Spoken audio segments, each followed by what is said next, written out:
Alright, y'all. Welcome back to another YouTube video. It's your boy Gray Reacts. And today we're going to be watching Asking Miami Billionaires How They Got Rich. And this is the School of Hard Knocks. I'm pretty sure. And this guy right here, he is such a good interviewer. And I watch his videos all the time, so why not react to them? You feel me? So let's see what he's got going on. This guy is like 22 years old, 23 years old. He's a fucking multi-millionaire. This is Miami, Florida, a city that's becoming the most powerful money hub in all of America. Miami, Florida, yes sir. New money, millionaires to billionaires. Everyone says Miami is the land of opportunity. So I came to Miami. Bro, dig how he's really giving y'all a game, bro. Miami is the land of opportunity. It used to be New York, and now it's Miami. He just gave y'all a game. Anyways. To meet the people running the city and figure out how they actually built their wealth. In this video, I'm meeting everyone from the Wolf of Wall Street to the owner of a $100 million compound. Come on, bro. If y'all don't know who the Wolf of Wall Street is, Jordan Belfort, make sure y'all watch that movie that's showing. It's a banger, 10 out of 10 movie right there. Understand how real wealth is actually built in today's world.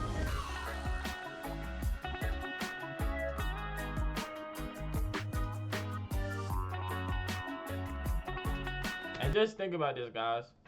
You see all these people probably making like on average like 50, 60, 70K a year.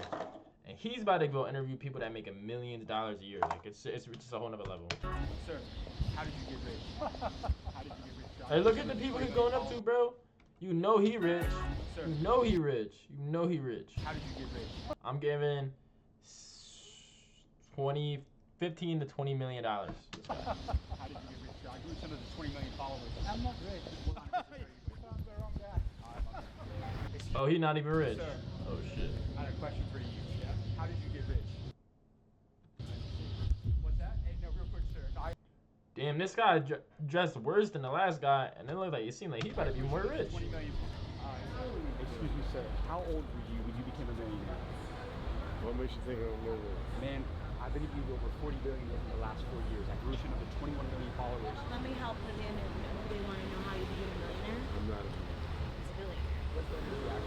Can I just ask one question, sir? If you had one advice to the younger generation... This guy's a fucking billionaire? Are you kidding me? You can tell you're a billionaire. Look who he around. I don't want to be. I'm not going to be fooled. Wait, Dad, can you just give one piece of advice to the younger generation on how to be successful? No. Dad, You know how I became successful? All right, that's the wife. That's the daughter. Yeah, he's a billionaire. By doing what I want to do, and this is not what I want to do. All right, you guys, look, as you can see, man, I tried to fight for that interview right there. And shout out to his daughter, the ladies that he was with, man. They tried to get him to stop gatekeeping and give some... He bought his wife a whole new body damn near. Damn, if only that billionaire knew how impactful his advice could have been for the younger generation. But look, I'm not gonna let that discourage me. I don't care how many no's I get in this video. Look, every no is a step closer to yes. So I'm not gonna stop until I go find the real millionaires and billionaires that live out here in Miami, you guys. Come on. All right, you guys, look, we're in the design district right now. There's more supercars here than anywhere else in the world, and maybe other than like Dubai. But anyways, look, we got a Rolls Royce that's backing him right now to the valet. We're gonna go up and try to interview them, figure out how they got Rolls Royce rich out here in Miami, you guys. Come on. Excuse me, sir. Excuse me, sir. Sir, is this your Rolls Royce? Yeah. And how did you get rich? 1 minute. Okay, 1 minute, guys. Okay, sure. Thank you, baby. Sir, how did you get rich? Sold a business. I worked at a business, was super successful, and then sold it. How much did you sell your... Real quick, sir. IDV billionaires all over the world. How much did you sell your company for? Well, I sold it twice. The first time I sold it for over 100 million. And the God damn, son. God damn, son. 100 M's? Fuck. second time I sold it, took on new partners, took on a big management systems, and we sold it again for over 400 million. $400 million? Yeah. Could I interview you for a minute real quick? Yeah. Is that okay? Yeah, sure. What type of company did you sell? It was a food distribution business. I bought it for 300,000. Very small, few employees, but I built a great team around me. Smartest guys out there, hardest working, super loyal. So you bought the company? Yeah, small little business for 300,000. So you turned 300,000 into $400 million. Yeah. So when you say food distribution, who are your customers? Who are you selling to? Every restaurant you go to. Okay, so he was like B2B. He was like food wholesale. Was my client. Everyone. Actually.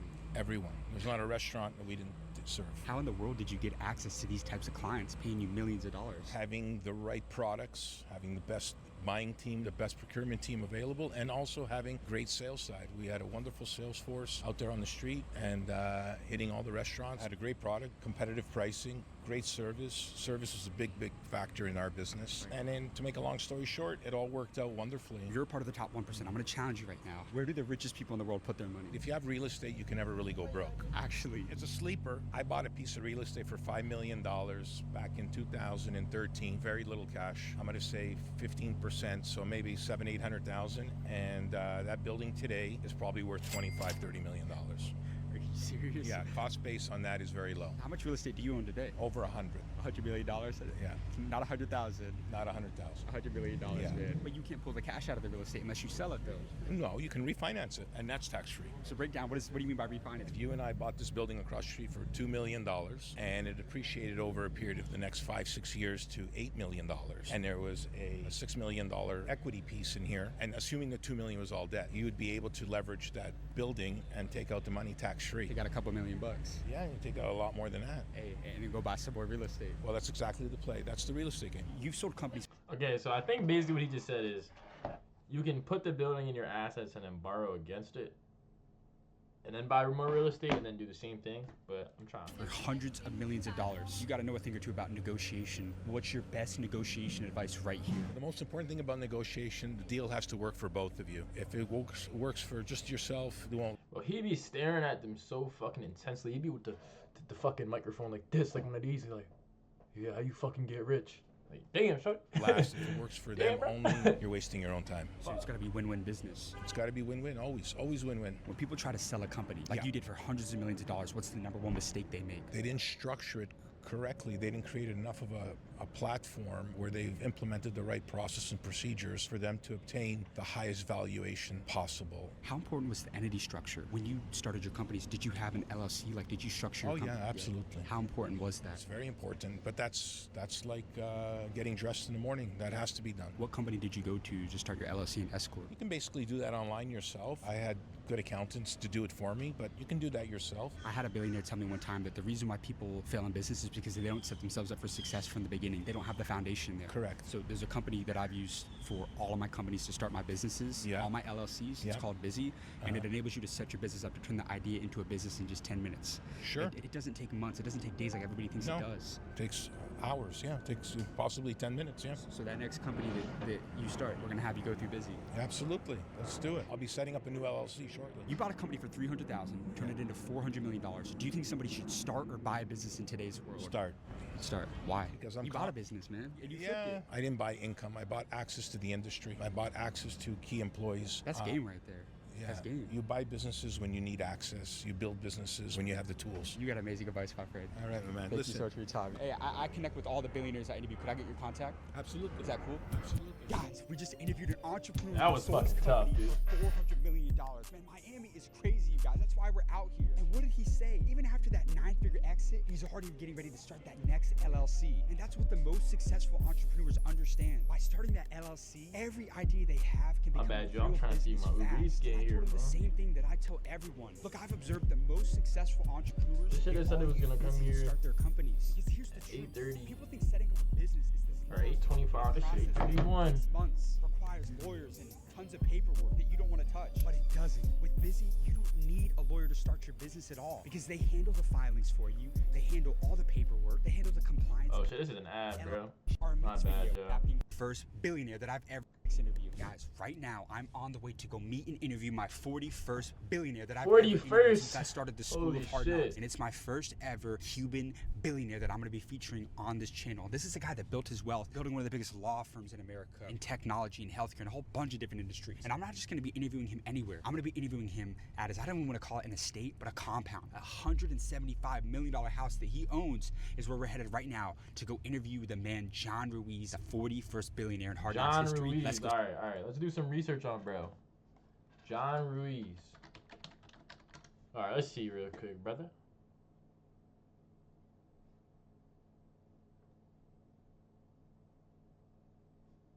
John Ruiz, billionaire. Okay.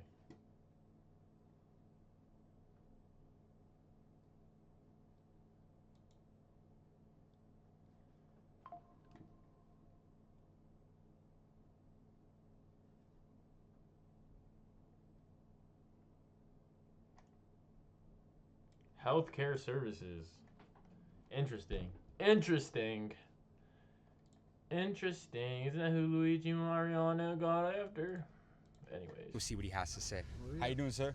All right, perfect. All right, you guys, we are in, and we are right now, in just a couple seconds, going to be approaching the house of billionaire John Ruiz out here in Miami, Florida, right? We're going to be interviewing him, like I said, guys, at his $175 million house, guys. Look, I've been to $1 million houses, $10 million houses. We're talking $175 million houses. This is about to be insane, you guys. Come on. All right, you guys, we just got to the house out here. Like I said, this Bro, look at the cars, but they casual shit. is not a $10 million house, a $175 No, he million got house. troopers We're about in to there. go He into got and goons see, you guys. behind Come on. him. Goons and goblins. Hello. How? They I'm all doing good. tinted How about out. Look, yourself? oh, there the cars Great. are. We're here for John. You ready to interview a billionaire? Yes, yes. This is our 41st one. We were just talking about. So You're beating records. yeah, thank you for having us out. It's a pretty big house. He's gonna be Cybertruck. Then you went Coming out casual. here? Ford He's truck. gonna be coming Okay. out. How you doing, sir? How are you?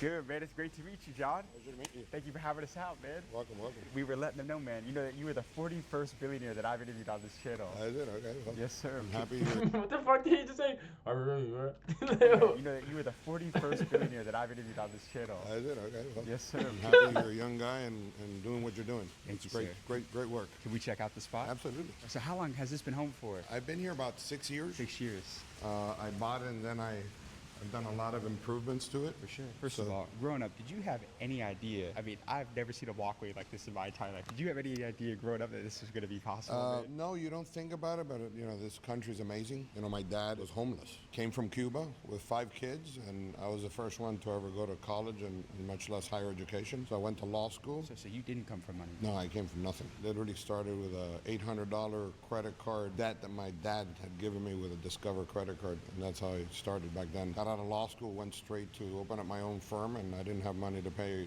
rent, so I gave hours of work instead of the rent. So back then, you did trade some time for money. Oh, absolutely. Can we check out more of the spot? let's go man? do it. Let's go check out the backyard, shall Let's we? go do it. Let's do it, my man. What would you say is the total valuation of this house? You know, this is right now the most expensive neighborhood in the United States. The home's out at about 175 million right now. I bought it for 46 million, and I've invested probably about another 20 triple into it. down. That alone is a big accomplishment, at least for me, you know, because I was born in the United States, the only one of the 5 kids. Little by little, you start learning. Here's what I can tell people. It takes the same effort to make $1 than it does to make 100 million. It is. It's the same thing because the rules are the same, the laws are the same. It's just a bigger platform. Sometimes it's easier because the people that you're dealing with are at that level already, and they understand And they move like that. and they move quick and they know what they want to do, right? Yes, So sir. that's one of the things you learn with time that It's easier to make $1 than it is to make 100 million. Shut the fuck up. you don't really have to What the fuck are reinvent the you wheel. talking You about? just got I can go make $1 right now. How can you go make a fucking $100 million? to do what you do now. Innovation is different because to me that Listen, you come to me, you give me $100 million, then I agree with you. is sort of trying to create a new wheel. Let's check out the backyard, my man.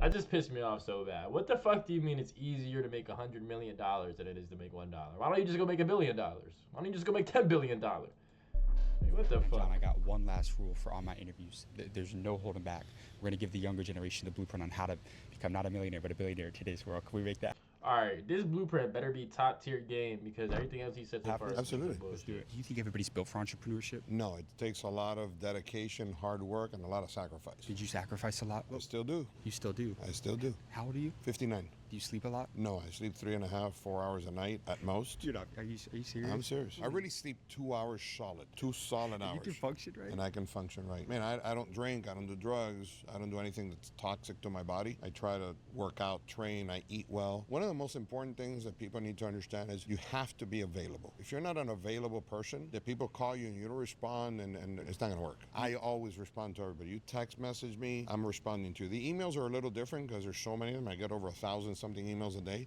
So you monitor. I tell someone, you want to get to me? There's not one text message that I don't. By the time that I go to sleep or I wake up at 3, 4 in the morning, I'm responding to everybody's text message. So being busy is not a flex. No, It's not. no, it's not. It's just not. So let me ask you this: among yourself and all the billionaires that you know, what do they all have in common? You got to believe in yourself. Yeah. And don't listen to the noise. Every single time I've had a business that's been successful, everybody told me it wasn't going to work. Everybody. Why didn't you listen to them? Because I listened to myself. If you don't believe in yourself, then nobody else is going to believe in you. There's a saying that money is the root of all evil. Do you think that money changes people or just amplifies who you already are? I think a lot of times it changes people because it goes to their head. All right, so his blueprint was literally fucking believe in yourself. Do you ever let it go to your head? Never. Why Never. not? Because to me, money comes and goes. And I learned that I've had a lot, I've had a little, I've had to struggle. I still remember when I first got married, I didn't have $10 to go to McDonald's. Money's not that important to me. And by the way, you know why? Because I can go sell lemons in the corner and I'm gonna make more money than anybody else. Because I have the drive and I know how to do it and I have the vision. I could lose everything tomorrow and probably in a year or two I'll be back. What's the biggest misconception people have? Bro, this guy is pissing me off. What do you mean you'll lose everything tomorrow? You'll make $1 billion in 2 years. About really wealthy people. I think if you Don't really piss me off, divide please. society into three, you have the people that are doers, and I find myself as somebody like that. I'm not going to criticize a Jeff Bezos, an Elon Musk, a John Morgan. Why am I going to criticize them? But there's people that focus on criticizing the people that do 90% for your community, your society, that are helping the masses. They don't do anything. Those people that criticize, they just criticize to be evil, and they talk bad about the people, and most of the time they don't even know them. They don't even know who they are as a human. Okay, I can get behind. Why you hate? I can get behind this shit, like the hating shit, yeah. But like, brother, like, they be doing some fucked up shit though. Because it's envy, and that's the two worst letters in the alphabet are the N and the V, and you put them together, it's envy. But you don't worry about them. You don't worry about their opinion. No, I do. At first, when I was younger, I did, but now I realize, like, these people don't pay my bills, they don't do anything, and at the end of the day, Nobody else's thoughts ever paid my bills. never pay your bills. Now I'm going to challenge you right now. Take me back to the most life-changing conversation you ever had. What is the greatest piece of advice you received throughout your career? My dad. There's no bad business with a good man. There's no good business with a bad man. You'll never fail. Have you ever been over in business? A million times. Yeah. But I harder. There's no mercy for the competition. No, I don't sleep, and I will. You'll pay. How old are you now? 59. Are you a good negotiator? I won't say it, but my partner says I'm the best negotiator he's ever met. So give me your best sales and negotiation advice as a billionaire for the entrepreneurs out there. You gotta make the other person understand why what you have is valuable to them, not valuable to you. So when you make them understand that they need you and you don't need them, that's when you're gonna make the best deal. Let me ask you this. If me and you died tomorrow and you had one last message to leave with the younger generation, what would that be? It's not about how great you are one day. My dad taught me this. You gotta do it every day. One day somebody will wake up and I wanna conquer the world, and then the next day they don't do it. I wake up every day with the same goal in mind, which is to execute. You got amazing advice, sir. Thank you. Thank you for your time, brother, Appreciate man. And I connect with all the billionaires I interview. Could I get your contact? Yeah, absolutely. All right, you guys, we just wrapped up with the Okay, so this guy's a billionaire. Decent advice. Not the best I've seen on this guy's show, billionaire but all John right. Ruiz at his $175 million compound out here in House Miami, is Florida. crazy. He just dropped so much game in that entire interview. But what did he say? It takes the same amount of stress, the same amount of effort to solve $1 problems as it does $10,000 problems, as it does $1 million problems, and $1 billion problems. Solve rich people problems and you'll make way more money. Great interview out here in Miami. Let's go with this next one and keep this one rolling, you guys. Come on. Guys, the time has now come. We are right now on the way to go meet and interview the legend, the Wolf of Wall Street, Jordan Belfort, at his house out here in Miami. Nice. Jordan has one of the most iconic business stories of all time. Look, you've seen the movie. I've seen the movie. I don't know how many times. Look, this is a guy that's mastered the art of persuasion. This is a guy that's mastered sales, and it's become one of the most iconic stockbrokers in Wall Street history. So let's go interview the legend himself, Jordan Belfort. All right, you guys, look, we just got out of the car, and we're walking up right now on Jordan Belfort's place. Look, I'm pretty sure we are on Star Island right now, which is one of the richest neighborhoods. Look, we were already in one earlier, on to the next, man. Proximity is power. The more hands you shake, the more money you make. Let's go meet the legend, Jordan, right now. Come More on. hands you shake, the more money you Let's make. go. Let's fucking All right, go, guys, we babe. just got into the gate. We are at Jordan Belfort's house right now, and we are going to be interviewing him any second now, you guys. Come on. Hey, how are you? Nice to meet you. Dude, this crib is actually crazy. Hold up. That is tough. Interviewing him any That's second tough, now, you guys. Chris. Come on. Tough cribs. Hey, how are you? Nice to meet you. How you doing, Jordan? Nice to meet you, sir. James Dumoulin. How old are you, by the way? 23 years old. Okay, you're kid. Hey, I have one rule for all the interviews, though. What's that? There's no holding back. Yeah. We're going to give them the blueprint on what it really takes to make it in today's world. Yeah. Can we make that happen? I never hold back. Let's so. go. Who am I here with today? Jordan Belfort, The Wolf of Wall Street. the wolf himself, yeah. What was Nice. the most amount of money you made in a single day? In a single day, in cash, 23 million.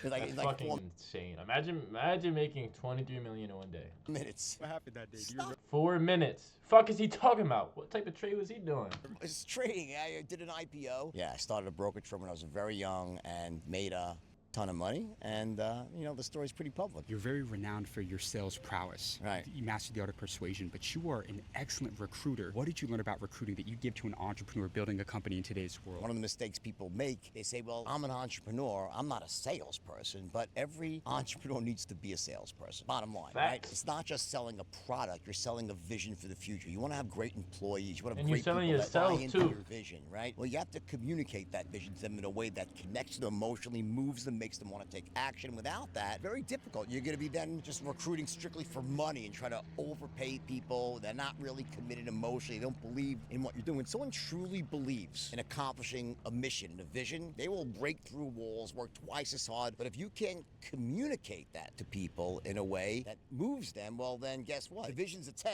and after you're done explaining it, they're like, well, that kind of sucks. So that's where persuasion comes in communication. Do you think everybody's built for entrepreneurship? Here's what I would say, right? I don't think there's a built for or not built for. Really, it comes down to your desire. You know, what do you want out of life? I don't think everyone has to be an entrepreneur. Like, if you're happy and what makes you content is something completely different from that, and you're really not in money, you don't, you know, measure money and you don't value it in that way, that's okay. I think the problem is when you really do value money and you want great things and you want to live a life where you can have what you want, when you want, as much as you want, with whoever you want, all that sort of stuff, right? But you then don't connect it up with actually being an entrepreneur, and you think you're gonna get there by working for a pay. Bro, y'all see I be staring him down, bro. He ain't take his eyes off this dude since they met, bro. Well, that's very Holy difficult. shit. So it's like not for everybody, but I think for anyone that really wants to live a life of abundance, it's very difficult to do that with a paycheck. What is the best financial advice that you would give to the younger generation? The biggest challenge of making money is finding yourself getting to that spot where you actually have a formula to make money. Then it comes in hard and fast. I think what people often mistake with getting rich, you know, I say the only way to get rich is quickly. I don't mean through a get-rich-quick scheme. It's the hard work that you put in. Like, there's certain elements you have to line up in a business. Often you start something, you think you got a great plan, looks great on paper, never works the first time. It's about pivoting and then trying things, and suddenly that last piece of the puzzle comes into place and you soar. And then it's about literally making as much as you want. How do you turn a no into a yes? Let's say that you're trying to get that deal closed and it's a no. What's your best advice to somebody trying to get over that objection and turn a no into a yes? So I don't really think the job of a salesperson is to turn no into yes. No is typically no in a lot of things in life. You're a young guy, you gotta be careful. No means no, right? But in sales, if someone says no, I'm not interested, I'll have a great day. You know, I'm not interested in trying to take Facts, because there's a difference between trying to persuade somebody to get something and giving it to somebody that actually want it. Like, you feel me? Like, a salesperson ain't gonna go, like, the number one part of being a salesperson is finding the audience for your product, right? So why would I go to somebody that doesn't even want what I'm offering them when there's somebody out there that does want it, and like, I'm trying to force it down your throat? Like, you feel me? Like, anyways, he right though. someone who doesn't want what I have or need what I have. The job of a real salesperson is to let me think about it and turn it into a yes. Let me call you back. Let me speak to my wife. Let me talk to my business partner. What great salespeople do is they take those and turn them into a yes. There's a saying that money is the root of all evil. Good job. Do you think that money changes people, or does it just amplify the person who they already are? Anyone who said the money is the root of all evil never had any money. That's why they say it, right? But I think for sure, I always say money is like alcohol. You know, it amplifies you. It doesn't change you. It's like you go into a bar, right? And, you know, someone that's a really nice person and they get a little drunk, they're the life of the party, right? Someone who's an angry, bitter person inside, when they get drunk, they're a royal for that person. Right, that's it. And money's the same way. I'm going to challenge you. Take me back to the most life-changing conversation you ever had. What's the best advice that Jordan Belfort received in his life? Good one would be, you know, when I first got sober, I had this phenomenal sponsor. And the first thing he said to me was, yesterday is history, tomorrow's a mystery, and today is a gift. That's why it's call the it present. Oh! Listen, you know, I don't live in regrets. Of course, you know, people say, would you change? Of course, if I could change. He said, yesterday's history, tomorrow's a mystery, and today is a gift. That's why they call it the present. Fuck yeah, boy. If I ever hurt in my life, I would unhurt them. But you can't live life like that. What you could do is you can live, learn, and be a better version of yourself every day, and I focus on that. My last question for you. For my audience of 21 million followers, it's only right that I ask you this. Sell me this pen. I never heard that before.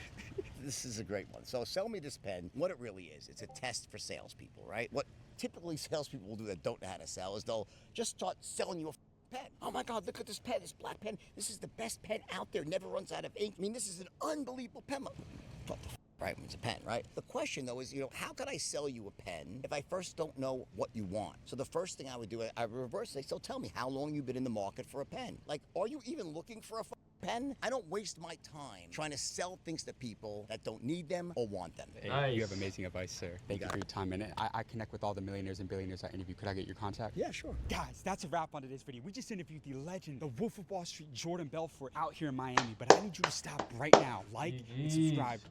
Jeez, what a great video by my man's Tommy, School of Hard Knocks. What a great job. Anyways, I hope y'all fuck with this video and y'all use this knowledge that I'm giving y'all to, you know what I'm saying? And we learning this together to get rich, you feel me? So, amen. Y'all have a good one. Let's see